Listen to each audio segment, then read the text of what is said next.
I had a difficult and prolonged labor. After having the baby, I realized that when I sit, I get wet before I go to the restroom. Because of that, I feel shy getting up when I sit among people. My husband has been supportive. He took me to Bimbila Hospital several times before coming here to Yendi Hospital. My hope is that I will meet the doctor here so that he helps me regain my health. As I go Bimbila to deliver the children, so the children they die and then come out the baby, so I know they're all right. Oh, the condition is bad. If I go sit down for some place, everybody go do like this, so they no feel sit down. Me myself, I know they happy. I dey smell. After 6 years, I see Dr. Ayuba, so now he do everything for me. I thank for my husband. If it's somebody, you go run leave me. So God bless you. We're not going close to each other. Now we do cuddle each other. This time, I sell bread. If you collect bread, 1,020,000 cedi. You no reach anything.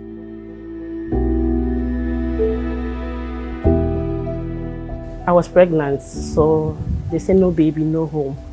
32 weeks. So they removed the baby. I was sleeping with my baby. All of a sudden, I see I have a wet. I was buying Pampers from Monday, 50 packs. I will use it for 3 days. I was in my father's house. And the man, my parents called him and they asked whether he can afford it, but he wasn't telling my parents anything. So he left. So one day, he asked me again to go to my parents' place. So I'm there. He brought some of my things.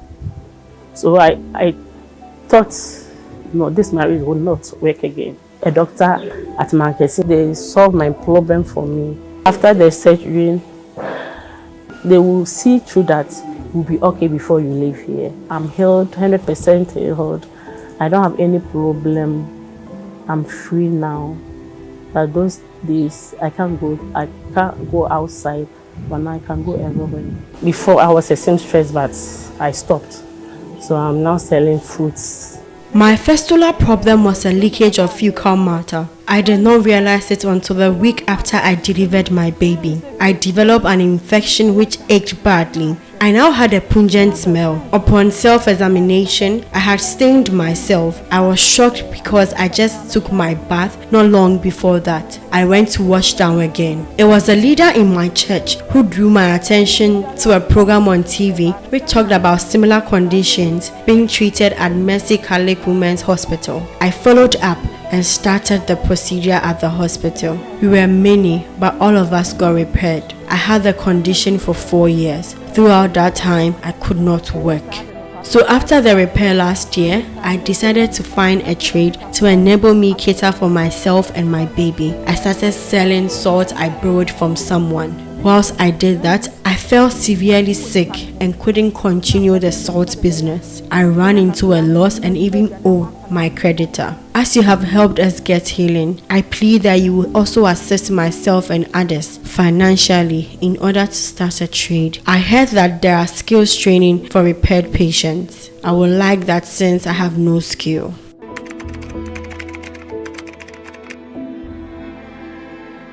Obstetric fistula basically is a complication of childbirth. It's as a connection between the vagina and then the bladder, the vagina and then the rectum.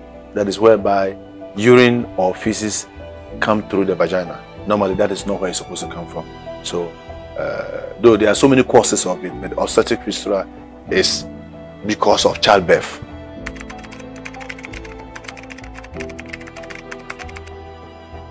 So the mandate of the Ghana Health Service is to make sure that all women who are in labor will either prevent the development of the fistula through certain strategies, or we are able to identify them early enough and repair them. When we established the Tamale Center, that was somewhere where we would then bring the teams and train them. Usually patients are booked, and then when there's a sizable number, the specialists are called, and then the program, UNFPA, will support them to do the surgery.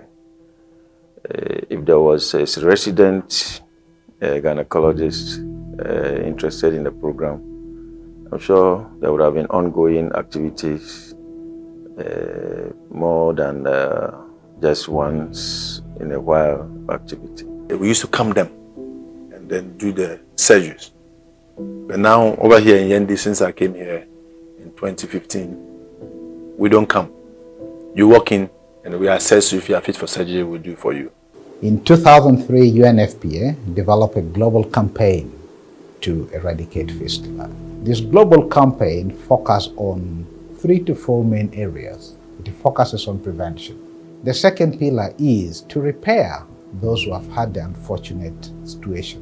The third pillar of the campaign relates to reintegration, social and economic reintegration of survivors of fistula. The last year, October, I think with the support of UNFPA and Ghana Health Services Headquarters and then other stakeholders, we were able to have about 10 cases and they were all dry, they went home. So the best way to prevent that, to increase the skills delivery rate, which Northern region it has increased about more than 90% now, and to have critical care staff like doctors who can intervene to do cesarean section.